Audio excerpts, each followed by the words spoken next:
All right, today we're doing a deep dive into the incredible story of pain, betrayal, and ultimately transformation in NecroVeil's song My Mortal Remains. It's a track that spins this one simple phrase into a massive anthem of survival, and it all hinges on a single, powerful idea. This right here. This is the line that's the beating heart of the entire song.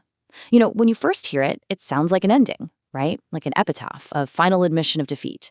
But as we're about to see, the song flips that meaning completely on its head. So what does it actually mean to stand in the wreckage of your own life and proudly claim all the broken pieces? Okay, so here's the key. The song takes this term we totally associate with death and rebrands it as a symbol of rebirth.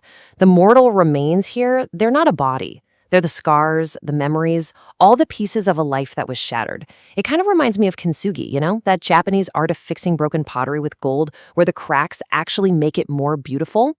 That's what's happening here. These remains have been forged into a monument of strength. To really get that transformation, we have to go back to the very beginning. So let's step into Act 1.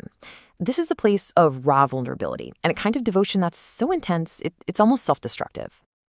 Wow. I mean, this opening image is just devastatingly raw. It sets up this love that's so deep, it's literally carved into the skin, like a permanent brand. But, and this is so important, it also tells us the skin was already shattered. The narrator was already in a fragile place, which made their commitment that much more total, and the betrayal that's coming, well, that much more catastrophic. And now we hit the turning point. Welcome to Act 2, the poison you called blessed. This is that exact moment where the love that was supposed to heal is revealed to be the very thing causing all the pain. What's so powerful about this is just the brutal contrast it shows us. On the left, you've got the lyrics talking about being kissed like a saint, this beautiful, almost holy image of healing.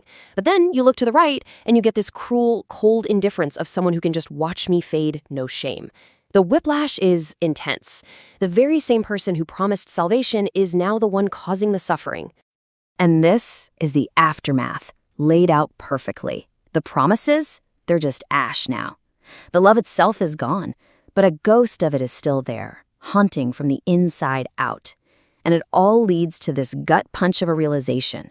The one thing they thought was sacred was, in fact, the poison I called blessed. So after the betrayal comes the free fall. We are now entering Act 3, drowning in the silence.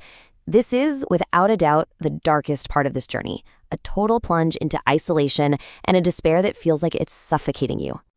The lyrics map out this terrifying spiral into an emotional abyss. It starts small, internally, with that ghost in the veins. Then it gets bigger, this physical feeling of emptiness, the echoes in my chest. The pain just keeps growing until it has to come out, screaming into the black, but nothing answers. And that's what leads to the final stage, just drowning in that crushing silence. And that brings us to the most heartbreaking question in the entire song. It's this desperate cry into the void, a final test to see if they even exist to this other person. Am I so invisible to you that I could literally shatter into a million pieces and you wouldn't even notice? Just think about that for a second. Feeling so completely erased by someone's indifference that you start to wonder if you're even real. But, and this is a huge but, this is not where the story ends. Just when it seems like all is lost, we hit the final triumphant act. This is the moment of reclamation. This is empowerment. This one little word, but, changes absolutely everything. It is the pivot point for the entire song. It's pure defiance. See, the narrator doesn't just get through the ache, they don't just endure it, they rise from it. The pain itself becomes the foundation for their new strength. This is no longer the voice of a victim. Nope, this is the voice of a survivor. And here it is, the ultimate transformation. The narrator takes their own private tragedy and forges it into a public anthem, a legend for other people. They're basically saying, when future generations talk about love and pain, my story is the one they're going to sing. Their suffering is now a lesson. They've weaponized their pain and turned it into a powerful, lasting legacy. So we come full circle, right back to where we started. But hearing this line now, it has a completely different power, doesn't it? It's not about what was lost anymore. It's a proud declaration of what was built from the wreckage. It's a statement of identity, one that was forged in fire and is now unbreakable. These scars, this pain, this survival, this is who I am.